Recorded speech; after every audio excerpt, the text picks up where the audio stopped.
Kailangan pahira ng sika ang mga crack ng bubong. Yan o, waterproof siya.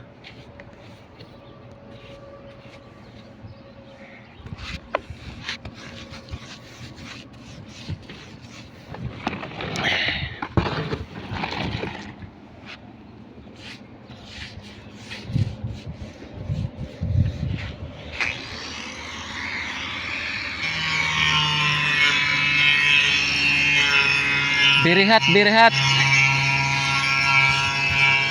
Grabe. Liwanag ng buwan.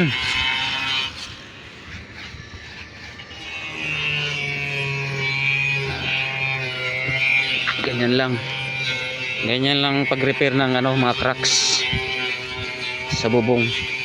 Kasi iba ang gamit namin dito na yung ginamit dito sa bubong, yung paisim, yung makapal na hardiplex. Kaya ako bakit ito naisipan nila ilagay sa bubong.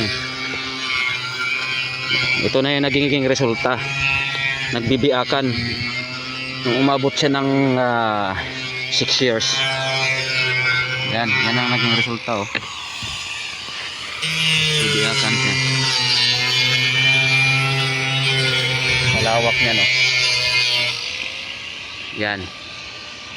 Ang gine-grinder ni Loloy. Sa Chintin Tagabales. Yan. Okay, nag-warning 93.